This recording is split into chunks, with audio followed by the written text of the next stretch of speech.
রথে উঠে চলে যাচ্ছে। কিছুটা পথ গেছে মা, হঠাৎ পিছন থেকে চিৎকার করে উঠল, মাধব,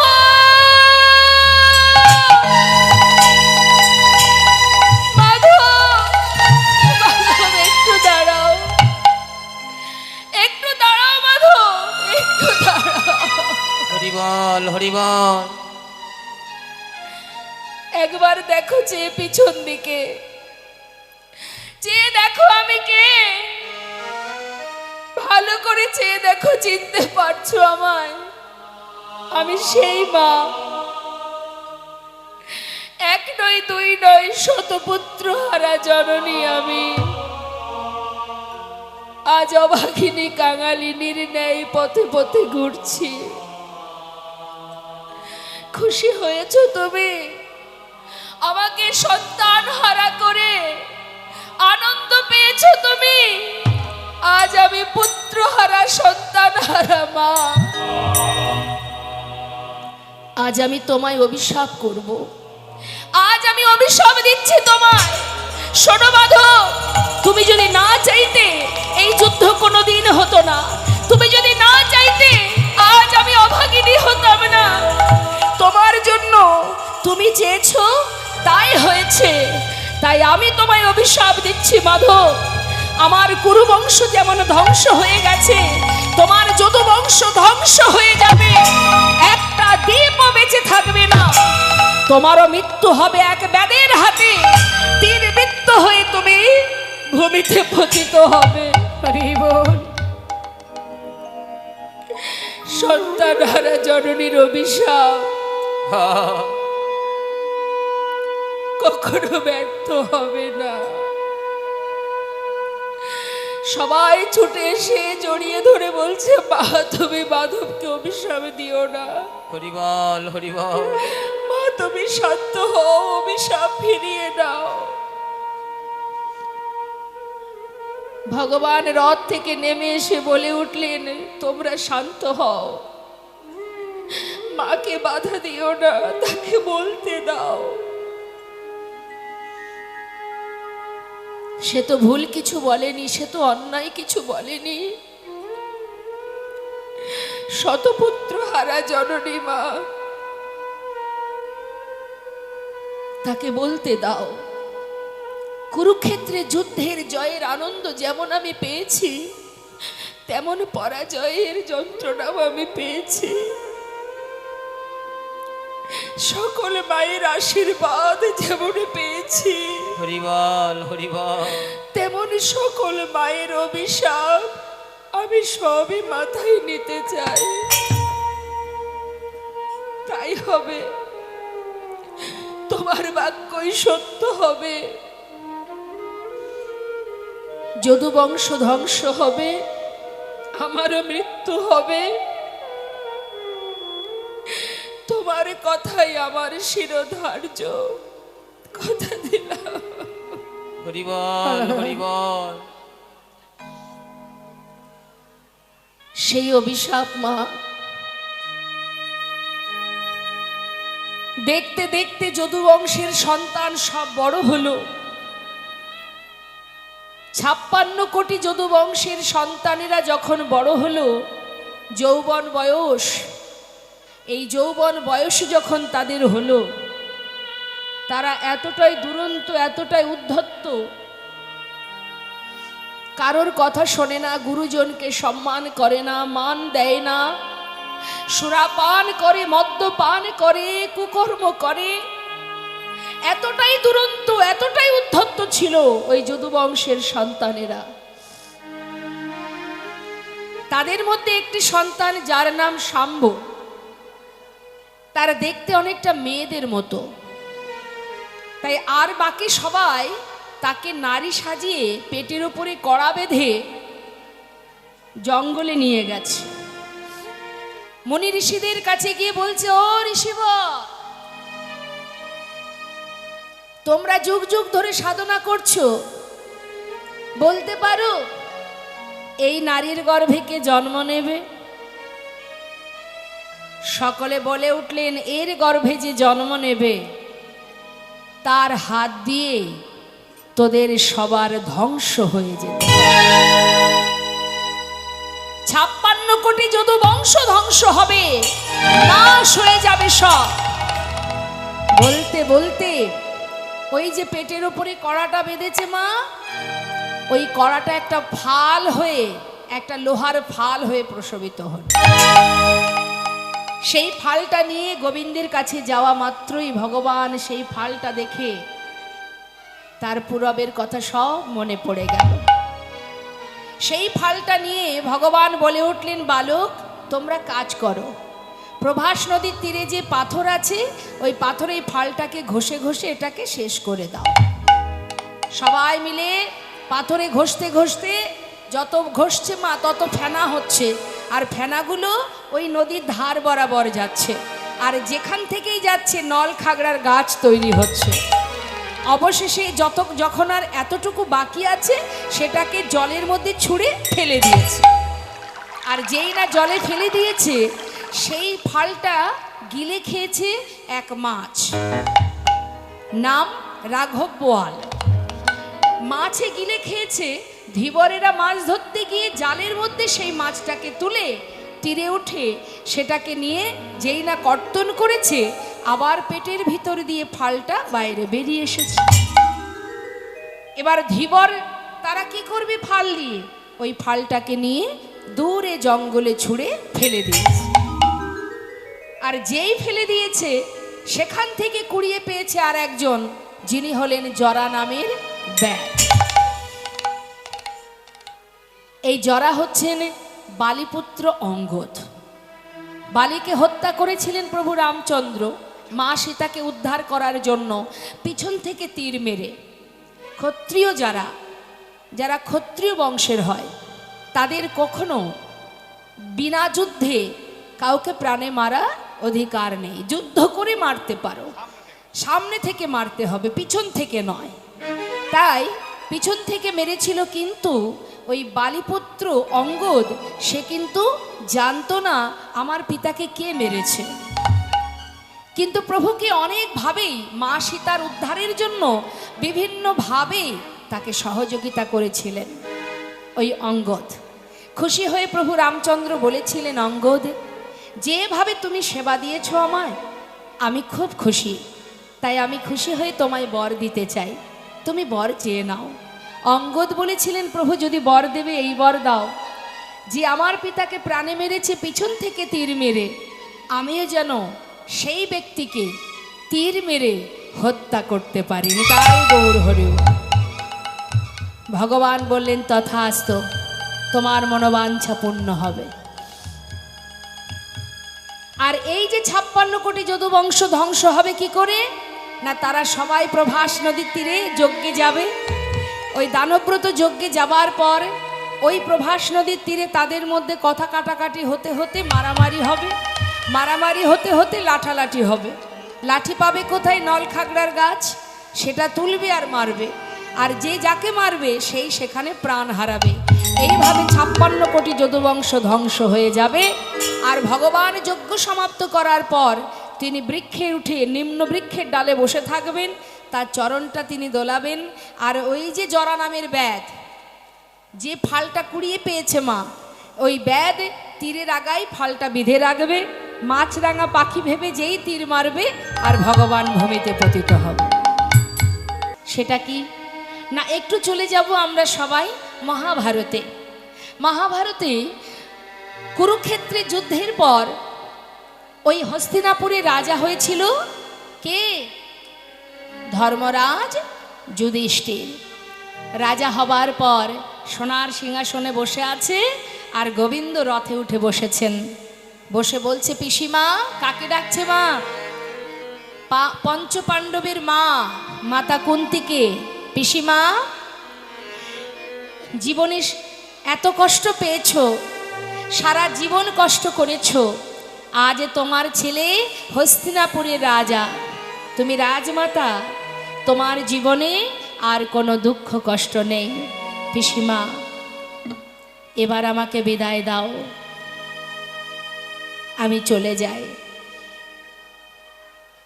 কুন্তি পিসিমা মনে মনে চিন্তা করছে, মা কোনোদিন তো কৃষ্ণ এমন কথা বলে না। হরি বল হরি বল যখনই আমায় ছেড়ে চলে যায় বলে পিসিমা আমি আসি, কিন্তু আজ চলে যাওয়ার সময় কথাটা কেন বলল? হরি বল হরি বল যাই বললে সে তো আর আসে না, তবে কি কৃষ্ণ চলে গেলে আর আসবে না? আহা, পিসিমা, বিদায় নেবার আগে আমি তোমায় বর দিয়ে যাব, বলো তুমি কি চাও?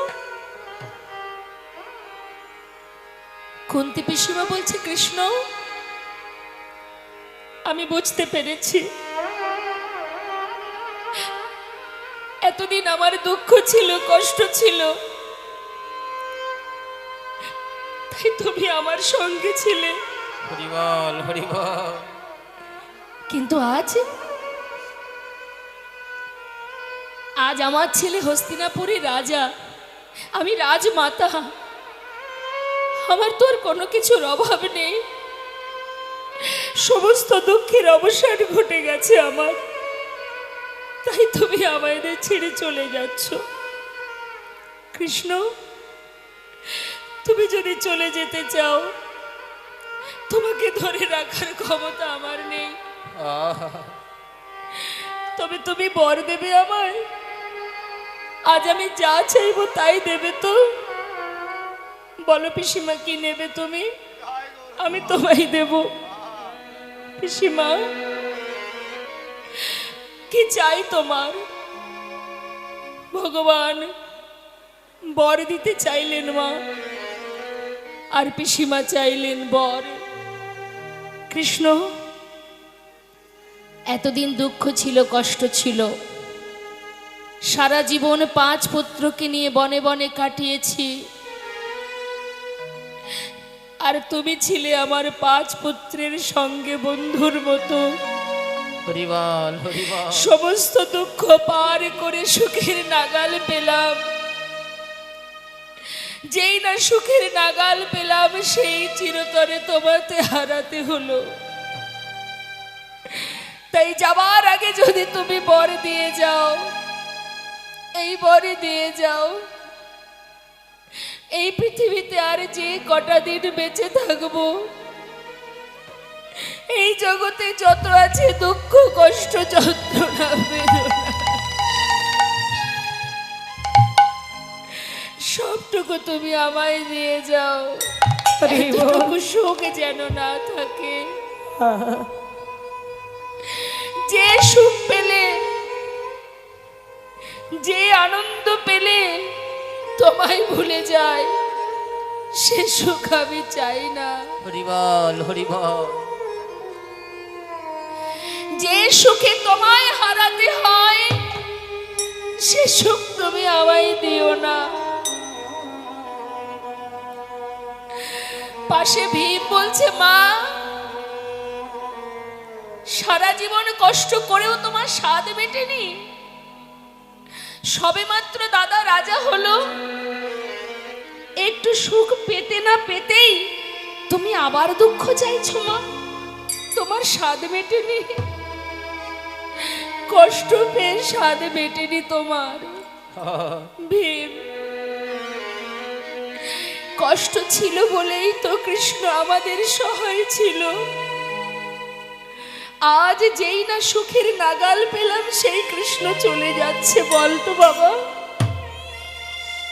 মহা সুখে মহা শান্তিতে দিন কাটিয়ে সারা জীবনের মতো কৃষ্ণকে হারা হয়ে থাকা ভালো,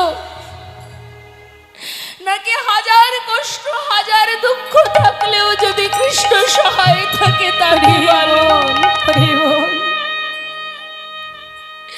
কি হবে সেই সুখ, যে সুখে কৃষ্ণ নেই? আমি তো বাঁচব না কৃষ্ণ ছাড়া। হরি বল হরি বল যুধিষ্ঠির, ওই সিংহাসনে বসলে চিরতরে কৃষ্ণ আমাদের ছেড়ে চলে যাবে। বাবা, নেমে আয়, নেমে আয়, চল আমরা বনে ফিরে যাই, আর বাকি দিনগুলো আমরা বনেই কাটিয়ে দেব, তবু তো কৃষ্ণকে কাছে পাবো। আর রথ থেকে নেমে এসে পিসিমার গলাটা জড়িয়ে ধরে বলে উঠলেন, পিসিমা, জগতে সবাই সুখ চায়, আর তুমি কেন দুঃখ চাইছো? কৃষ্ণ, আমি সুখ দুঃখ কিছুই চাই না, আমি শুধু কৃষ্ণকে চাই।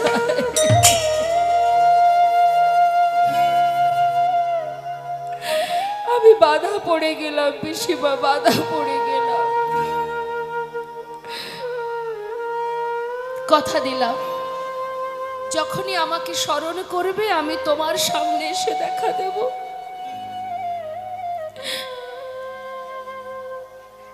পিসিমার কাছ থেকে বিদায় নিয়ে, পিসিমাকে সান্ত্বনা দিয়ে ফিরে যাচ্ছে। আমরা ছোট ছোট করে একটু জানবো মা, যে ভগবান কৃষ্ণচন্দ্র তিনি এই যে যজ্ঞ করেছিলেন এর কারণটা কি? কারণ অনেক আছে বাবা, তার মধ্যে একটু একটু করে আমরা জানবো মা। হ্যাঁ, সব কিছু ছুঁয়ে ছুঁয়ে যেতে হবে, অনেক ঘটনা তো, ছোট ছোট করে বলবো, শুনবেন, মন দিয়ে শুনবেন কথাগুলো, তাতে আপনাদের অনেক কিছু শিক্ষা হবে। কি বলছে শুনুন। এই প্রভাস নদীটা কোথায় জানেন? প্রভাস নদীটা হলো গুজরাটে। গুজরাটে সৌমতীর্থ বলে একটি জায়গা আছে। সেই সৌমতীর্থে দেবাদিদেব মহাদেব ভোলানাথের বিগ্রহ আছে, যার নাম সোমনাথ। এই সোমনাথের নাম অনুসারে সেই জায়গায় যে নদীটি আছে, ওই যে জায়গাটি আছে, সেই জায়গাটির নাম হলো সৌমতীর্থ। ওই সৌমতীর্থে একটা নদী আছে, যার নাম হলো এই প্রভাস। তা আমরা জানবো মা, এই প্রভাস নামটা কে দিয়েছে নদীকে? সৌমতীর্থে যে নদী, তার নাম প্রভাস হলো কি করে? একটু মন দিয়ে শুনবেন। চন্দ্রদেবের 27 জন স্ত্রী, কিন্তু চন্দ্রদেব গুরুপত্নীর প্রতি যখন আকৃষ্ট হয়েছিলেন, গুরু বৃহস্পতি তাকে অভিশাপ করেছিলেন যে তুমি যে ভুল কাজটি করেছো, যে কুকর্ম করেছো, তোমার যে মনোভাব, তোমার 27 জন সহধর্মিনী, 27 জন সহধর্মিনী অর্থাৎ স্ত্রী থাকতেও তুমি গুরুপত্নীর প্রতি আকৃষ্ট হওয়াতে যে অপরাধ তুমি করেছো, এর জন্য তোমার ক্ষয় রোগ হবে। ক্ষয় রোগ মানে তোমার যে এক একটি করে কলা ক্ষয় হতে হতে এক সময় তুমি শেষ হয়ে যাবে। এখন মা, চন্দ্রদেব গুরুবাক্য কখনো ব্যর্থ হয় না, লেগে গেল অভিশাপ, ক্ষয় হতে শুরু হয়ে গেল। একটা একটা করে কলা ক্ষয় হতে হতে আর একটি কলা বেঁচে আছে বাবা। সেই সময় 27 জন সহধর্মিনী তারা চললেন কৈলাসে মহাদেবের কাছে। মহাদেব সম্পর্কে কি হন জানেন? জানেন না? মা পার্বতী হচ্ছে 27 জন রমণীর দিদি। তাহলে ভোলানাথ কি হবে?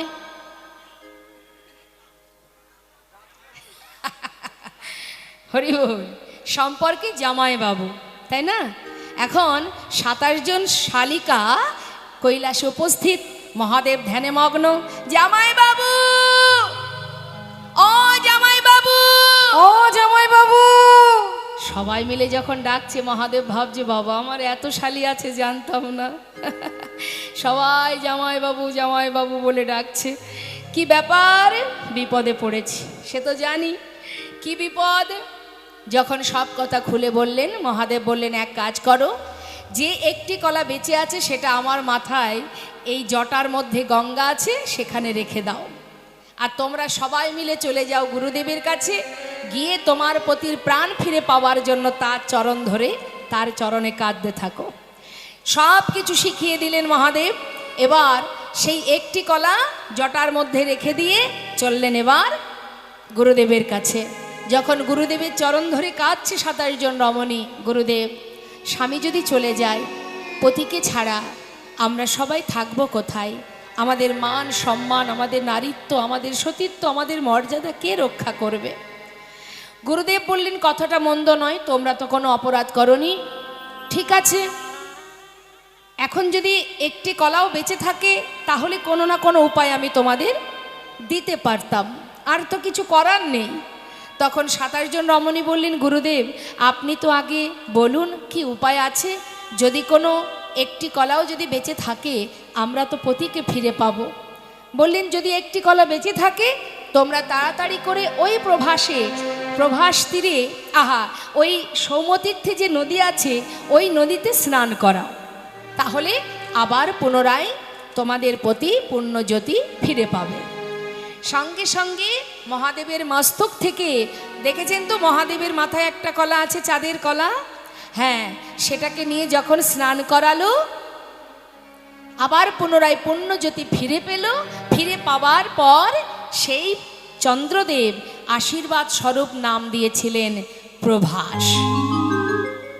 আজ থেকে তোর নাম প্রভাস, প্রভা যুক্ত আস। তুই আবার পুনরায় আমার পুণ্যজ্যোতি ফিরিয়ে দিয়েছিস, তাই আমি তোকে আশীর্বাদ করলাম, তোর নাম হবে প্রভাস। কিন্তু এই প্রভাস নদী আবার অভিশপ্ত হয়েছিলেন মা, মানে অভিশাপ দিয়েছিল কে?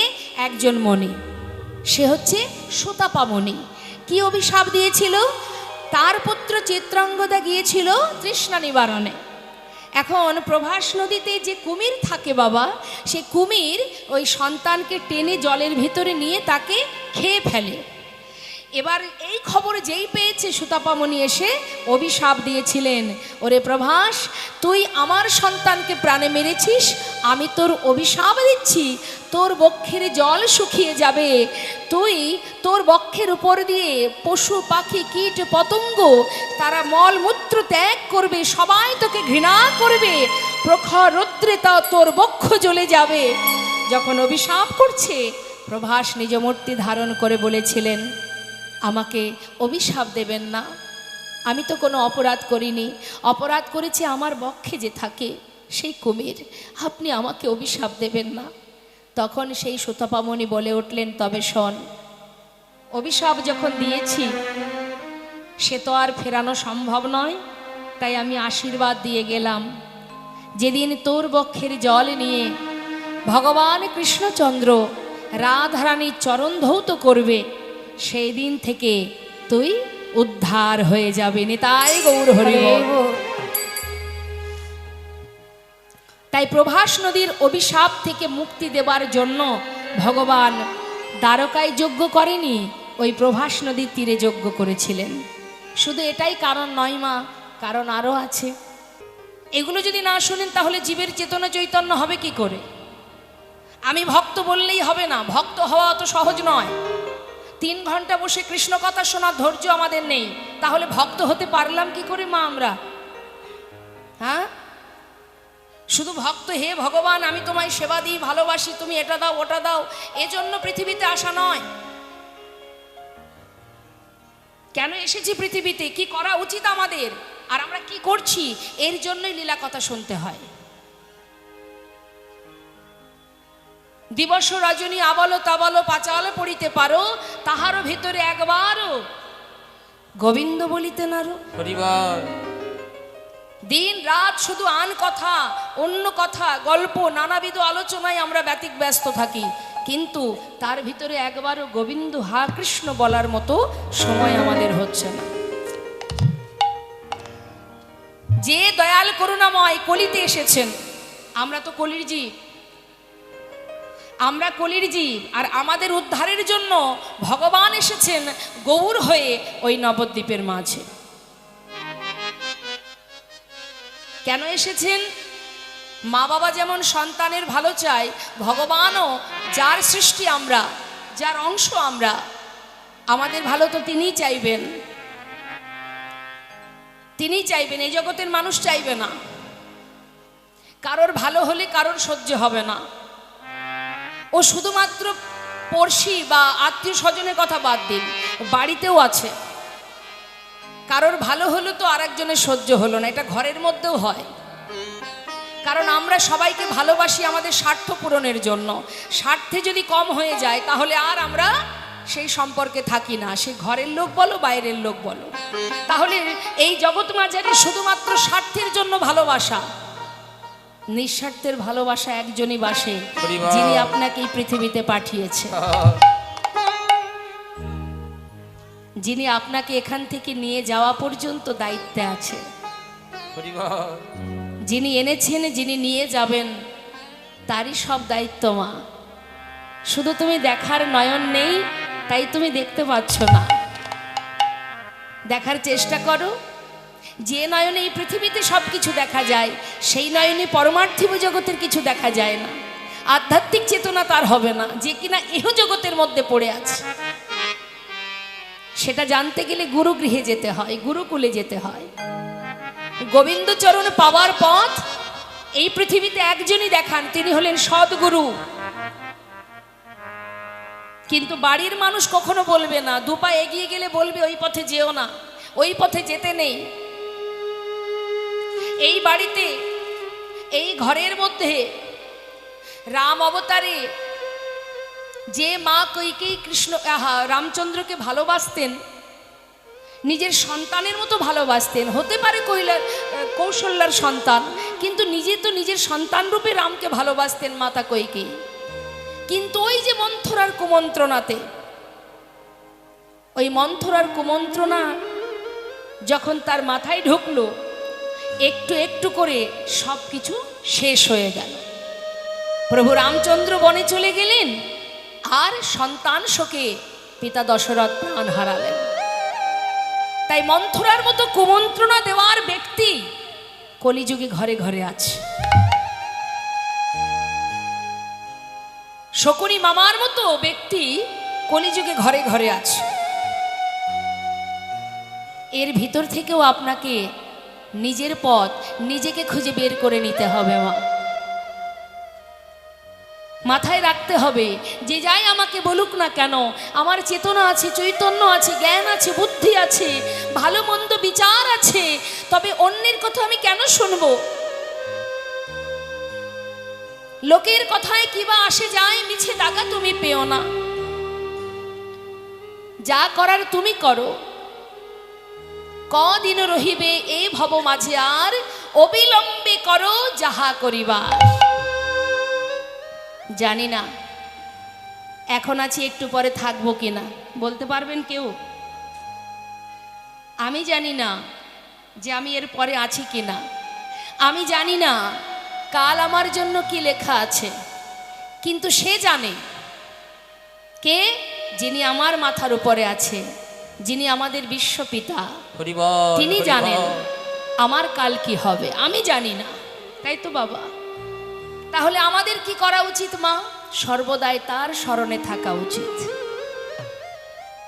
আমাকে দিয়ে যেন এমন কোনো কুকর্ম করিও না, আমাকে দিয়ে এমন কুকথা বলিও না হে দয়াময়, যাতে তার ফল ভালো না হয়। এমন কর্ম করাও যেন তোমার স্মরণে থাকতে পারি। তুমি আমাকে দিয়ে সুকর্ম করাও, কৃষ্ণ কথা বলাও, এমনভাবে তুমি আমাকে নিয়ে চলো। সদা সর্বদাই তার স্মরণে থাকা উচিত, কারণ সে জানে আগামী দিন আমার জন্য কি আছে। তাই আজ যদি আমি সুকর্ম করি, কাল আমি সুফলটা পাব। সদা সর্বদাই সুকর্ম করা উচিত। ধর্ম মানেই শুধু ভগবানের সেবা নয়। শুধু যে ভগবানের সেবা দিলাম আর মনের ভিতরে হিংসা ভরে রাখলাম, এটাতে ধর্ম বলে না। জীবে প্রেম করে যেই জন, সেই জন সেবিছে ঈশ্বর। আমি অন্যের প্রতি হিংসা করব, কারোর ভালো হলে আমার সহ্য হবে না, কার কি করে ক্ষতি হবে, কার ক্ষতি হলে আমার আনন্দ হবে, কার সর্বনাশ হলে আমি খুশি হব, এই মনোভাব, এই মানসিকতা যদি আমরা পরিবর্তন করতে না পারি, খারাপ চিন্তা ভাবনাকে যদি দূর করতে না পারি, তাহলে ধর্মের পথে তুমি এগোতে পারবে না। তাই তো শাস্ত্রে রামভক্ত তুলসীদাস তিনি বলছেন, मन की तरंग को मार लो बस हो गया भजन, आदत बुरी सुधार लो बस हो गया भजन, आए हो तुम कहाँ से और जाओगे कहाँ, इतना दिल विचार लो बस हो गया भजन। মনের ভিতরের সমস্ত কালিমা, বুড়ি মানে খারাপ, যত রকমের খারাপ চিন্তা ভাবনা আছে, সেগুলোকে যতদিন তুমি পরিষ্কার করতে না পারবে, যত নোংরা মানসিকতা আছে, যত হিংসা আছে, ক্রোধ আছে, লোভ লালসা আছে, এগুলোকে যত সময় তুমি পরিষ্কার করতে না পারবে, শুধরে নিতে না পারবে, ততদিন ভগবানের সেবা দিলেও কোনো ফল হবে না। হরিবল হরিবল। আগে নিজে শুধরাও, আগে নিজে ভালো হও, আগে নিজেকে পরিবর্তন করো। আমার যেমন আছে অন্য ব্যক্তির বিপদে আপদে ছুটে যাও, কোনো ব্যক্তি সমস্যায় পড়লে তোমার সামর্থ্য অনুযায়ী তুমি উপকার করো। তাই বলে বিপদে পড়লে তুমি ঘরে বসে হেসো না। সে দেখতে না পেলেও একজন দেখতে পায়। কারোর কষ্টে তোমার যদি আনন্দ হয়, তার ফল দেওয়ার মালিক একজন আছে, সে এমন ফল দেবে, তার প্রমাণ নবদ্বীপে চাপাল গোপাল। শ্রীবাস অঙ্গনে প্রভু হরিনাম করছে, আর শ্রীবাসের ঘরের বাইরে দরজার সামনে চাপাল গোপাল বড় ব্রাহ্মণ পণ্ডিত ছিলেন নবদ্বীপের। সে ভবানী মায়ের পূজার সজ্জা নিয়ে ছড়িয়ে ছিটিয়ে রেখেছিলেন। মদের ভাণ্ড ভেঙে টুকরো টুকরো করে ঘরের সামনে ছড়িয়েছে, ছাগ মুন্ডুকে দরজায় ঝুলিয়ে রেখেছে। অট্ট হাসি হাসতে হাসতে যাচ্ছে। কেন? সকালবেলা নিমাইকে যখন বাইরে সবাই দেখবে, সবাই নিমাইকে ছি ছা করবে। সবাই বলবে নিমাই শ্রীবাসের ঘরে হরিনাম করে নাকি কুকর্ম করে। কিন্তু বাবা ভাবলাম এক, হয়ে গেল আর এক। কি হলো মা? আমরা কিন্তু না ভেবেই কাজ করি, মনে করি এর ফল বোধহয় ভালো হবে, কিন্তু তার বিপরীত হলো। ভগবান তো জানে, শ্রীবাস পণ্ডিত তাহাই নাই বা জানলো। করুণাময় গৌর সুন্দর তাকে এমন শিক্ষা দিয়েছিল মা, যে সংসার ছেড়ে জীবিত অবস্থায় তাকে ওই শ্মশানে চিতায় আগুনে জ্বালিয়ে জীবিত অবস্থায় প্রাণে মারতে গিয়েছিল। অবশেষে গৌর হরিও কৃপা করেননি, কৃপা করেছিল শ্রীবাস পণ্ডিত। তাই জেনে রাখবেন মা, সাধের কৃষ্ণ ভজনের মানব জনম ভগবান করুণাময় তোমাকে নির্ধারিত করেই দিয়েছে। তোমার ভাগ্যে কতটুকু পাওয়া আর কতটুকু পাবে না সব কিছু একেবারে ঠিক করে পাঠিয়ে দিয়েছে। তার থেকে বেশি তুমি চেষ্টা করলেও পাবে না।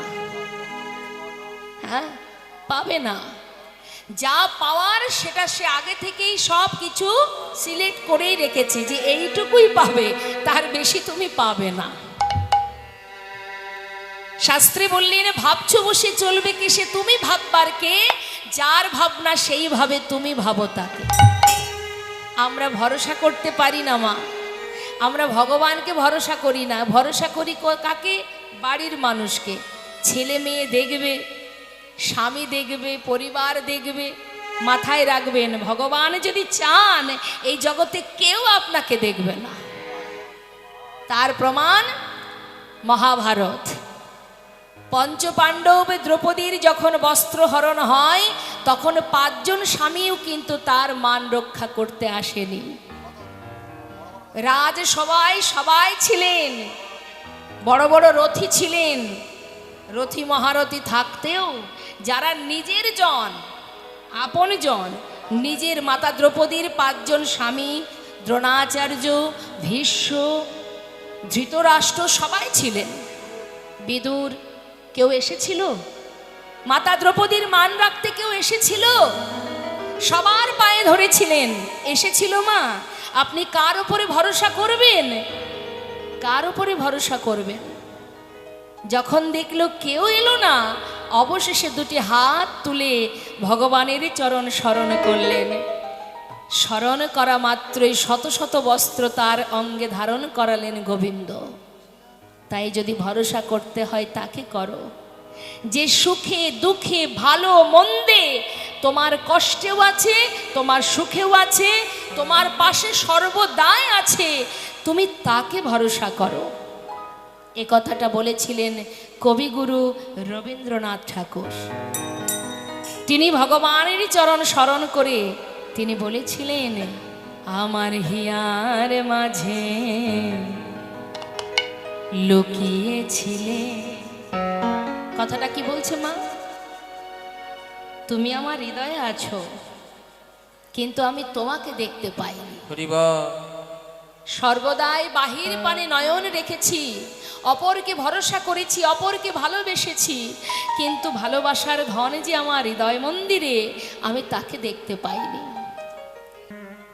মহাজন বললেন, সুরধ্বনির তীরে আজ গৌর কিশোর নাম যজ্ঞ করবেন বলে আনন্দে বিভোর। নদিয়ার চাঁদ আমার গৌর সুন্দর। আস্তে, কথা নয়। হরিনাম যজ্ঞ করবেন বলে নদিয়ার চাঁদ গৌর হরি তিনি জীবের ঘরে ঘরে হাতে ধরে পায়ে ধরে হরিনাম দিয়েছেন ঠিকই,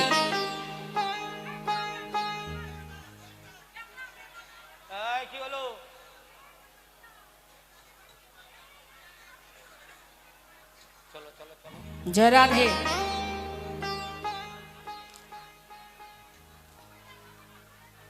হরে কৃষ্ণ। লীলা শুরুর আগে আমি একটা কথা বিশেষ করে মায়েদের বলবো, মায়েরা যেহেতু সামনে বসে আছেন, লেডিস ফার্স্ট, সব ক্ষেত্রে লেডিসের জায়গা আগে, কিন্তু আগে বসার মর্যাদাটা রাখতে হবে। আপনাকে সম্মানের সহিত মূল আসনটা দিলাম, সেই মূল আসনের মর্যাদাটা কিন্তু আপনাকেই রাখতে হবে। আপনি যদি মর্যাদা রাখতে না পারেন, মান সম্মান আপনারই যাবে। সামনে বসে গল্প করবেন মনের খুশিতে, এটা কিন্তু হবে না। অনেক কষ্ট করে এই আসরে আপনারা দূর দূরান্ত থেকে এসে বসেছেন, অনেক কষ্ট করে এসেছেন আপনারা, এবং যাবেনও কষ্ট করে। তাহলে এই কষ্ট করার, যে জন্য কষ্ট করা, যে বিষয় পাওয়ার জন্য চেষ্টা করা, সেটা তো পেতে হবে, না হলে আসা যাওয়াই ব্যর্থ হবে। কি প্রতিদিন আমি স্কুলে গেলাম আর স্কুল থেকে বাড়ি এলাম, আর সেখানে বসে গল্প গুজব করে সময় কাটালাম, পড়াশুনো করলাম না, শুনলামও না, পড়লামও না, লাভটা কি হবে? এক্সামের পরে কি হবে? তা সেটাই পাওয়া হবে। এত গল্প কেন? শান্ত হয়ে বসুন। এইদিকে যদি আসনের ব্যবস্থা থাকে আসন করে দিন, একটা কথা বলবেন না। সমস্ত মায়েদের চরণ ধরে মিনতি করছি, কথা বলবেন না। আপনারা কথা বলা মানে আপনাদেরও অপরাধ, আর আমার ডিস্টার্ব হয়ে যাচ্ছে, আমার সমস্যা হচ্ছে। কেননা শুধুমাত্র এই দাঁড়িয়ে দাঁড়িয়ে 3 ঘন্টা কথা বলবো, এই জন্যই আমার আশা নয়। যদি আপনাদেরকে দুটো কথা শোনাতে না পারি, বোঝাতে না পারি, তাহলে আমার এই দাঁড়িয়ে থাকাটাই ব্যর্থ। তাই দয়া করে বলছি, মাথা এদিক ওদিকেও করবেন না, আর গল্প করবেন না। বিশেষ করে আমি মায়েদের বলছি, দেখুন পিছনে বাবারা বসে আছে, তাই শান্ত হয়ে বসবেন। গল্প করার সময় পরে, 3 ঘন্টা পরে গল্প করবেন। এখানে যেন আমি দেখি না যে কেউ হাসছেন বা কেউ গল্প করছেন। যদি মনে হয় যে কৃষ্ণ কথা শুনতে শুনতে আপনার আর ভালো লাগছে না, আপনি উঠে চলে যাবেন, কিন্তু কথা বলবেন না। এইটুকু আপনাদের চরণে নিবেদন। কারণ নিজে শুনবেন না, অপরকে শুনতেও দেবেন না, এটা যেন না হয়। যেজন শুনছে তার পাশে দাঁড়িয়ে আস্বাদন করার চেষ্টা করুন, তাতে আপনারই মঙ্গল। কথা বলবেন। আমি বারবার একটা বার বললাম, সারা আসরই যেন বলতে না হয়। জয় রাধেশ্যাম। একটু পদাবলীর দিকে মন দেবেন। তুমি আছো সর্বদাই আমার কাছে, আমি তোমাকে দেখতে পাইনি। এক ভক্ত বলছে, মা কি বলছে শুনুন একটু মন দিয়ে। এক ভক্ত বলছে, তোমার ঘরে তোমার বাড়ি। কথাটা মন দেবেন। এই জগতে যা কিছু আছে এগুলো কি সত্যি আমার? এহ জগতে যা কিছু আছে এগুলো তো আমার নয়। কি আমার? কি বলেন আপনারা? আপনার কি এগুলো? আপনি আসার সময় নিয়ে এসেছিলেন, তাহলে আপনার নয়? আপনার আগে আপনার পিতা ছিলেন মালিক, তিনি আজ নেই বলে আপনি মালিক হয়েছেন। আবার আপনি চলে গেলে এই সম্পদের মালিক আর একজন হবে। সম্পদ সম্পদের জায়গায় থাকবে, শুধু আপনি থাকবেন না, আমি থাকবো না, তাই তো? তাহলে কি এ জগতে যা কিছু আছে আমার নয়? কার? যার সৃষ্টি এই পৃথিবী, তারই তো সব।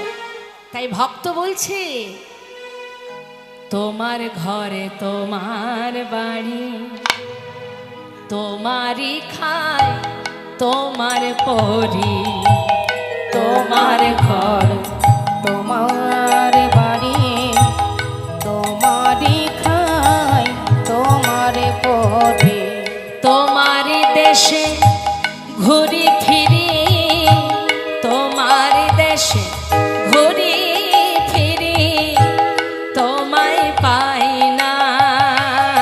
হরি বলেতে কেন নয়ন ঝরে না? ও হরি বলতে কেন নয়ন ঝরে না?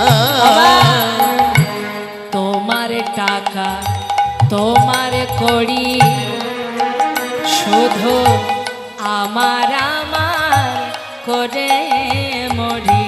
তোমার টাকা ওগো তোমার করি হরি বল। শুধু আমার আমার করি মরি। তোমার তবিল নারী চারি, আহা তোমার তবিল নারী চারি, কিন্তু তোমায় পাই না। হরি বলতে কেন নয়ন ঝরে না? ও হরি বলতে কেন নয়ন ঝরে না। তুমি যে মোরে কত আপন,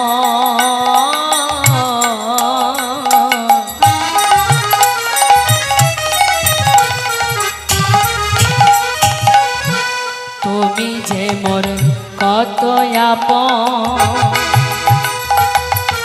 আমি খুঁজে পাই না তোমার মতো। তুমি যে মোরে কত আপন,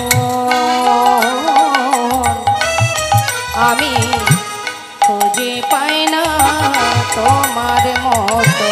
শেষের দিনে হে দয়াময়, শেষের দিনে হে দয়াময়, ঠেলে ফেলো না। হরি বলতে কেন নয়ন ঝরে না? না না ঝরে না। হরি বলতে কেন নয়ন ঝরে না। হরি বলতে কেন নয়ন ঝরে না। জগতে যা কিছু আছে সবই তোমার, শুধু মিছিমিছি আমরা আমার আমার আমার করে দিন কাটাচ্ছি। তাই তো শাস্ত্রে বললেন, হে জগৎবাসী, এ জগতে আমরা এসেছিলাম সংসারে শুধুমাত্র কৃষ্ণ ভজন করব বলে। শাস্ত্রে বলছেন, কৃষ্ণ ভজিবার তরে সংসারে আইনো। কথাটা ভালো করে মাথায় ঢুকিয়ে নিন মা। কৃষ্ণ ভজিবার তরে সংসারে আইনো। কোথায় এসেছি? সংসারে। তার মানে নতুন করে আমরা সংসার করিনি, সংসার ছিল, আমরা সেখানে এসেছি। তাই তো? তাহলে অনেক সময় দেখবেন মানুষ ভুল করে বলে, কথায় কথায় বলে বসে, আর ভাই এখন কি আর কীর্তন শুনতে যাওয়ার সময় আছে? সংসার করেছি রে, সংসার করেছি, এখন আর কীর্তন শোনার সময় নেই। সংসারে কাজ আছে, সকালবেলা উঠে কাজে যেতে হবে, এখন কি আর কীর্তন শুনবো? সময় নেই ভাই, সংসার বসিয়েছি। সংসার সত্যি আমরা কেউ করিনি, সংসার ছিল। আমি যদি চলে যাই, সংসার আমার সঙ্গে চলে যাবে? যাবে কি?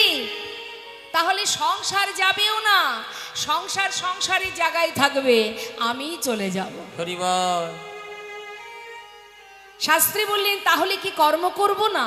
নিশ্চয়ই করো। তুমি অর্থ উপার্জন করো, ছেলে মেয়ের ভবিষ্যৎ করো, তোমার যা যা দায়িত্ব আছে সংসারে করো, অবশ্যই করবে, এগুলো তোমার দায়িত্ব। কিন্তু নিজের কাজটা ভুলে গেলে তো হবে না। নিজের কাজ কি? রাধারানী সংসারের মধ্যে সবই করতেন, রন্ধন করতেন, শাশুড়ি ননদিনীর লাঞ্ছনা গঞ্জনা সইতেন, কিন্তু তার মন কোথায় থাকতো মা? সর্বদাই গোবিন্দ চরণে। তোমরাও কর্ম করো, সবই করো, কিন্তু মনটা দিয়ে দাও গোবিন্দ চরণে। নিতাই গৌর হরি বল, হরি বল। আর কিচ্ছু নয়, এই মনটা গোবিন্দ চরণে সঁপে দাও। ঘোর কলিযুগে মধুমাকা হরিনাম কৃষ্ণ নাম করো। নাম ছাড়া কলিজীবের নাহি আর ধর্ম, সর্বধর্ম সার নামে শাস্ত্র মর্ম। সবাই মিলে একবার হরিনাম করব, সবাই প্রত্যেকে গাইব। সবাই গাইবেন তো? সবাই গাইবেন? বেশ, আচ্ছা দেখি এবার তুলুন হাত সবাই। আমাকে ফাঁকি দেবেন না। যদি হাত না তোলেন জানবেন এটা আমার ফাঁকি, আমাকে ফাঁকি দেওয়া হচ্ছে না, যিনি আছেন তার ফাঁকি হচ্ছে।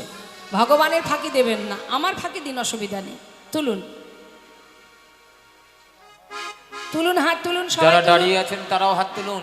প্রত্যেকে হাত তুলুন। তুলেছেন? হাতে তালি দিয়ে সবাই মিলে গাইবেন, তালে তালে। আর তালটা যেন জোরে জোরে হয়। কেমন? হ্যাঁ, কর যুক্ত তাল কি হয়? করতাল। আর দেহটা হলো শ্রীখোল, মৃদঙ্গ। তাই এই দেহ দিয়ে আর করতাল দিয়ে ভগবানের সেবা করবেন মহামন্ত্র জপ করে। আমি গাইব, শেষ হলে আপনারা গাইবেন। কেমন? দুহাত তুলে। হরে কৃষ্ণ কৃষ্ণ কৃষ্ণ হরে হরে, হরে রাম রাম রাম হরে হরে, হরে কৃষ্ণ হরে জোরে।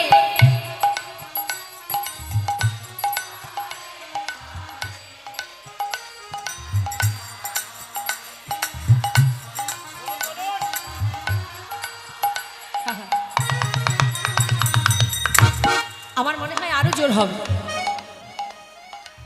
সামনে নদী আছে, নদীতে একটা প্রতিধ্বনি হবে, সোজা একেবারে গোলক ধামে চলে যাবে আপনাদের মধুর কণ্ঠের মধুমাখা হরিনাম। হ্যাঁ, জোরে জোরে গাইবেন, কৃপণতা করবেন না, হরিনামে কৃপণতা করবেন না, উচ্চস্বরে আর জোরে গলা ছেড়ে। কেমন? হরে কৃষ্ণ দুহাত তুলে। কৃষ্ণ কৃষ্ণ হরে হরে, হরে রাম রাম রাম হরে হরে। বলুন, হরে কৃষ্ণ হরে হরি বল। আহা রাধে। দুহাত তুলে, দুহাত তুলে।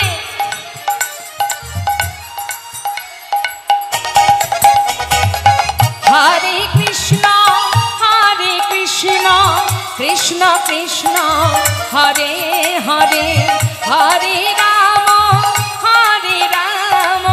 রাম রাম হরে হরে, হরে কৃষ্ণ। হ্যাঁ রাধে।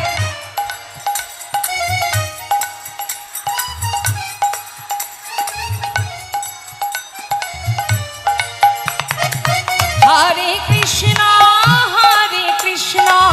কৃষ্ণ কৃষ্ণ হরে হরে, হরে রাম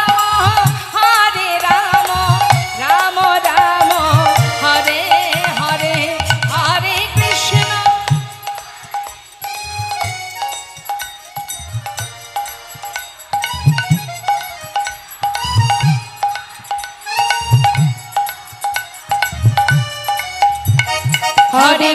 হরে কৃষ্ণ কৃষ্ণ কৃষ্ণ হরে হরে, হরে রাম রাম রাম হরে হরে। হরে কৃষ্ণ কৃষ্ণ কৃষ্ণ হরে হরে, হরে রাম রাম রাম হরে হরে। হরে কৃষ্ণ কৃষ্ণ কৃষ্ণ হরে হরে, হরে রাম রাম রাম হরে হরে। হরে কৃষ্ণ কৃষ্ণ কৃষ্ণ হরে হরে, হরে রাম রাম রাম রাম হরে হরে। হরে কৃষ্ণ কৃষ্ণ হরে হরে, হরে রাম রাম রাম হরে হরে। হরে কৃষ্ণ কৃষ্ণ কৃষ্ণ হরে হরে, হরে রাম রাম রাম হরে হরে। হরে নাম নামৈব কেবলম কলো নাস্তেব নাস্তেব নাস্তেব গতির অন্যথা। নাম ছাড়া কলিজীবের নাহি আর ধর্ম, সর্বধর্ম সার নামে শাস্ত্র মর্ম। আজ আমার গৌর সুন্দর বলছেন আমি হরিনাম যজ্ঞ করব। আমার গৌর হরি কি বলছেন? আস্তে আস্তে শান্ত হতে হবে। বলছি হরিনাম যজ্ঞ করবেন। তা হরিনাম যজ্ঞ করতে গেলে কি করতে হয়?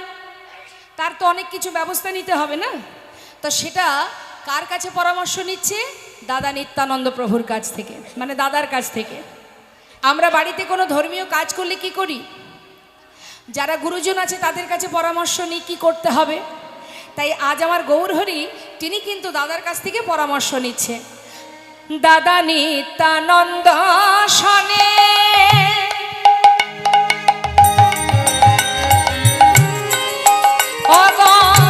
বিচার করিয়া, দাদা নিত্যানন্দ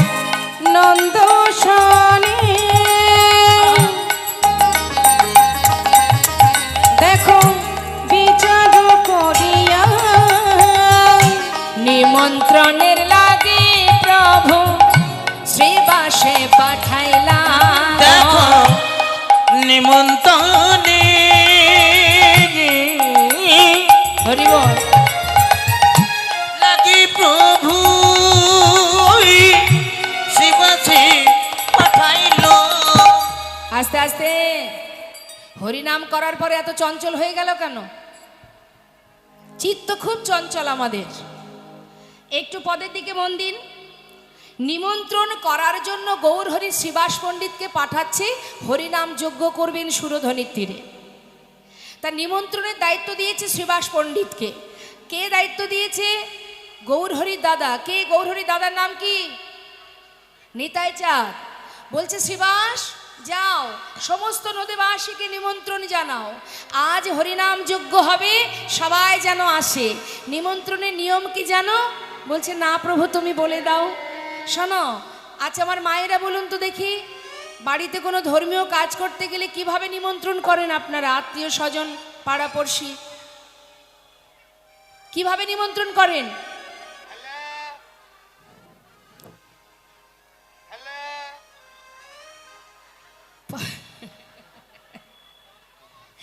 এখন তো বেশিরভাগ নিমন্ত্রণ ফোনেই হয়, তাই না?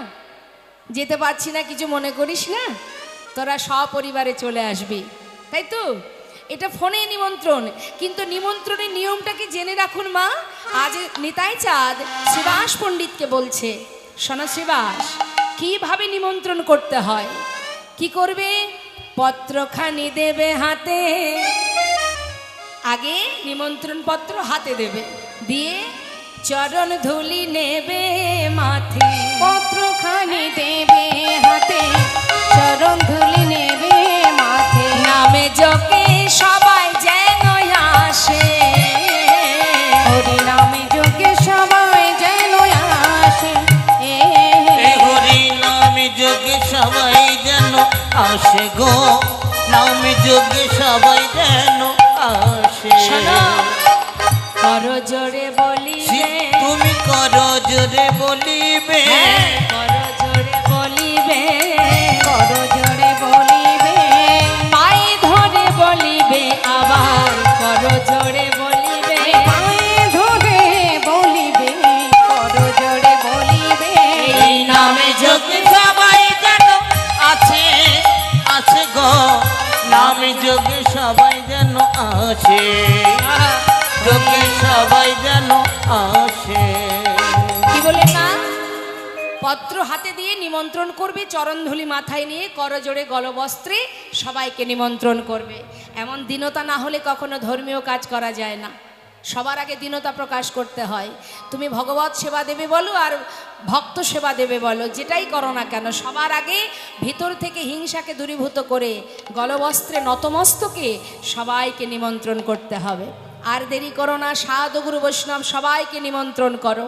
শ্রীবাস পণ্ডিত নিমন্ত্রণ পত্র নিয়ে সবাইকে নিমন্ত্রণ করলেন। আর যেই না নিমন্ত্রণ করেছে, নিমন্ত্রণের পত্র পাইয়া আনন্দিত মন, নিমন্ত্রণের পত্র পাইয়া আনন্দিত মন, সুরধ্বনির তীরে আসে দিল দর্শন, সুরধ্বনির তীরে আসে দিল দর্শন। সকলে হেরিল বাসুদেব ঘোষে হেরে যেন প্রভাসে মিলিল। বাসুদেব ঘোষে হেরে যেন প্রভাসে মিলিল।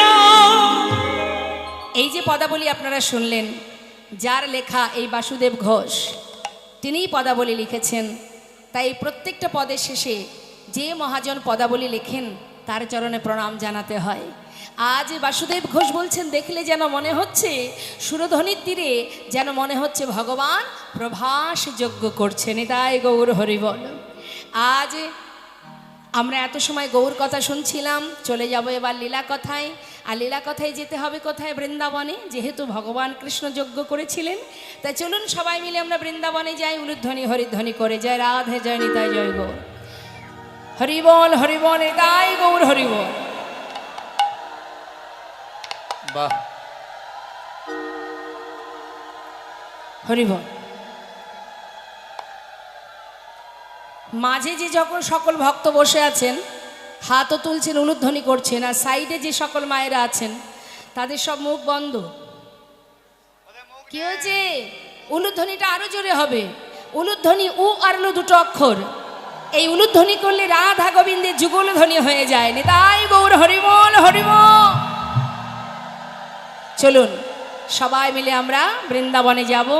ওমা বৃন্দাবনের রাজাকে,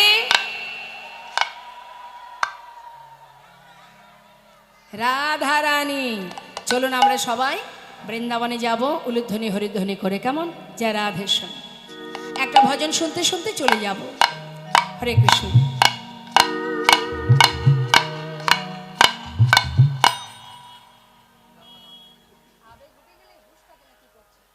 বৃন্দাবন ধাম অপার, জপে যা রাধে রাধে। আচ্ছা, সবাই মিলে হাতে তালি দিয়ে রাধে রাধে।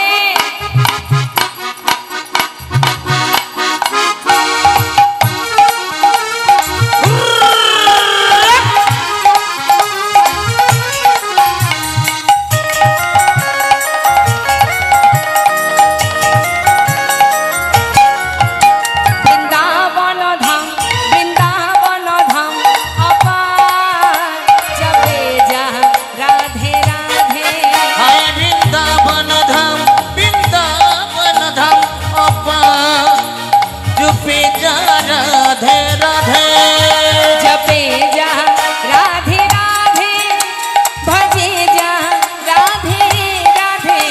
জপে যা রাধে রাধে, ভজে যা রাধে রাধে। রাধে আলে বেলি, রাধে আলে বেলি সরকার। জপে যা রাধে রাধে, রাধে অলবেলি, রাধে অলবেলি সরকার। জপে যা রাধে রাধে। রাধা রানী কি, জয় বৃন্দাবন ধাম কি। জয়।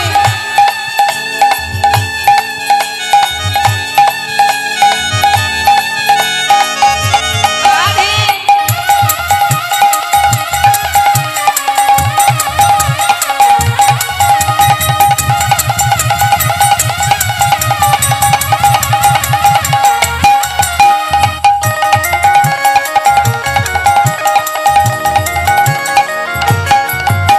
जो राधा राधा गावे, बपे में पदर खावे। जो राधा राधा गावे, बपे में पदर खो पावे। वो खो है जाए, अच्छा, वो खो है जाए बेड़ा पार। आए जपे जा राधे राधे, बक हो जाए, बक हो जाए मेरा पाँव। जपे जा राधे राधे। राधे राधे।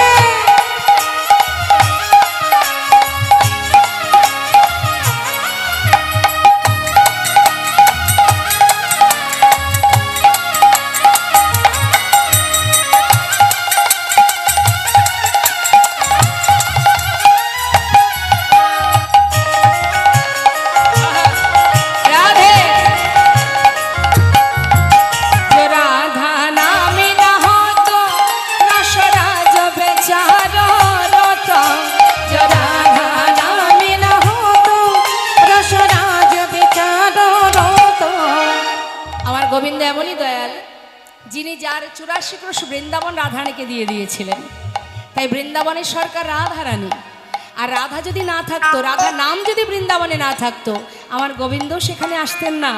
নাহি হতো, নাহি হতো কৃষ্ণ অবতার। जपे जा राधे राधे, नहीं हो तो कृष्ण अवतार।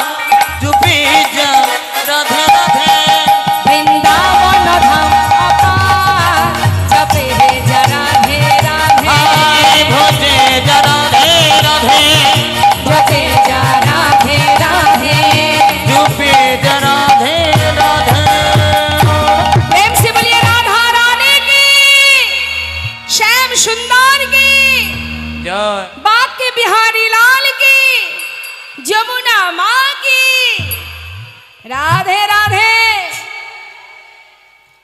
জয় রাধেশ্যাম। সব কিছু সুন্দর করে সাজিয়ে এবার ভগবান তিনি চলে গেলেন দ্বারকায়। দ্বারকায় গিয়ে তিনি রাজা হলেন। আর এদিকে বৃন্দাবনের কেমন অবস্থা, আমরা একটা পদের মধ্যে দিয়ে বৃন্দাবনের কথা একটু শুনব। শ্রীমতী রাধারানী কত সুন্দরভাবে প্রাণবধূর ছবি আঁকছে মা। এখানে কেউ আছে ভালো চিত্র অঙ্কন করতে পারে, ছবি আঁকতে পারে? আছে কেউ? মানুষের ছবি আঁকে কে আঁকতে পারে? হাত তুলুন তো দেখি। ভালো ছবি আঁকতে পারে কে? মানুষের ছবি আঁকতে হবে, পারবি? ছবি আঁকতে পারবি মানুষের ছবি? আচ্ছা বলতো, মানুষের ছবি আঁকতে গেলে কোথা থেকে শুরু করতে হয়? হ্যাঁ, পা থেকে, মাথা থেকে? চিত্র অঙ্কনের নিয়ম হচ্ছে মস্তক থেকেও শুরু করা যায়, আবার চরণ থেকেও শুরু করা যায়। কিন্তু আমার রাধারানী কৃষ্ণ বিরহিণী, গোবিন্দ চলে যাবার পর ওই বৃন্দাবনে সবাই কৃষ্ণ বিরহে কাতর, সবাই কাঁদছে। মা যশোমতী সন্তানকে হারিয়ে ক্ষণে চৈতন্য ক্ষণে অচৈতন্য। আপনারা ভালোই বুঝবেন, হৃদয় দিয়ে অনুভব করতে হবে মা, নিজের অন্তর দিয়ে অনুভব করতে হবে।